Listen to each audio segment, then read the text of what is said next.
Ever stop to think about what stops someone from, say, stealing a brilliant idea from one country and just launching it as their own in another? Well, there's this powerful but kind of invisible organization working behind the scenes, guarding all of our collective creativity.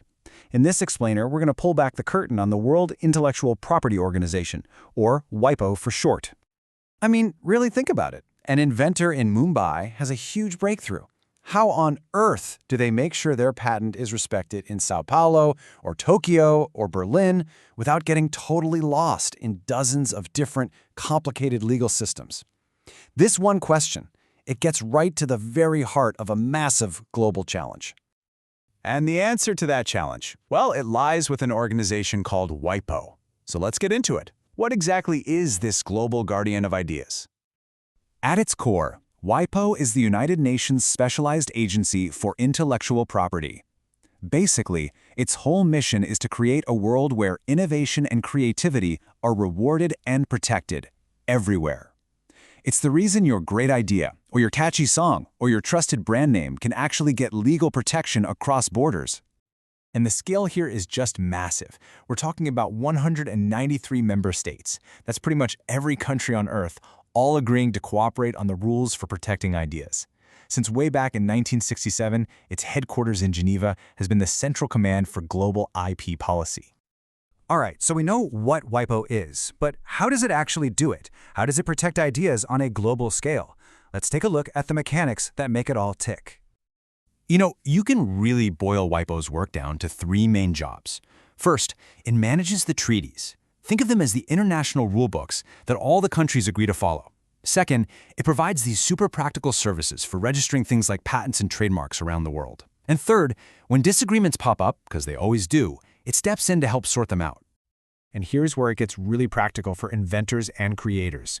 Instead of having to file a patent in over 150 different countries, one by one, the Patent Cooperation Treaty, or PCT, lets you file a single international application. It's like a master key.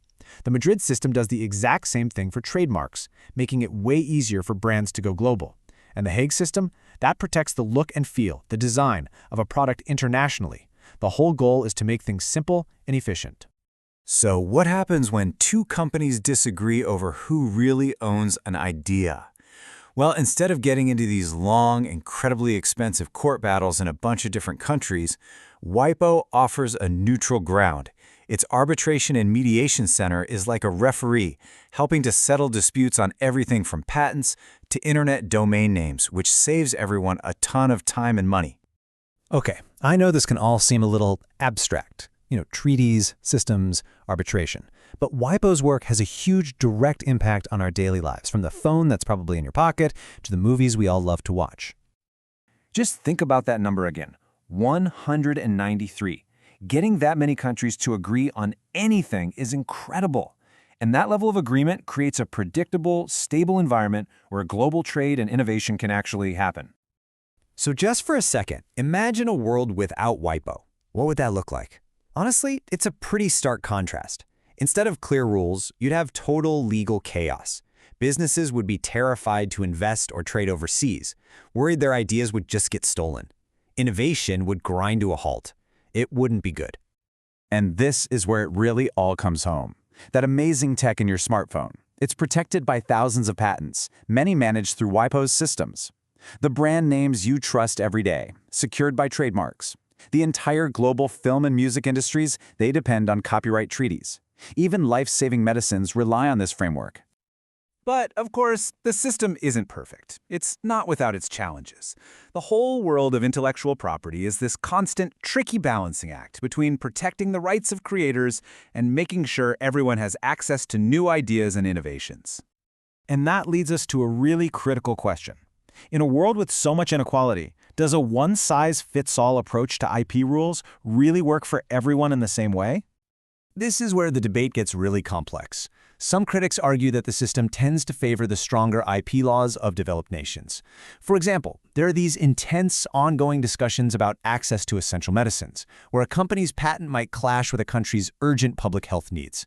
This has led a lot of developing countries to push for more flexibility in the rules, all while new problems like digital piracy and how to protect the traditional knowledge of indigenous groups are popping up all the time.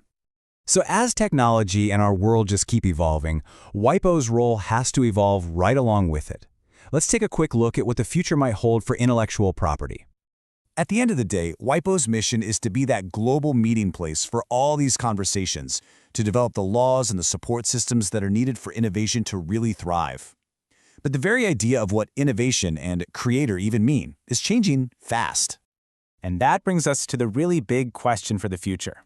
As we move into this age where artificial intelligence can write poems, compose music, and even come up with new inventions, we're facing a really profound question that's going to challenge the very foundation of IP law. Who, or maybe what, is the inventor? That is the next great frontier that WIPO and all of us are going to have to navigate.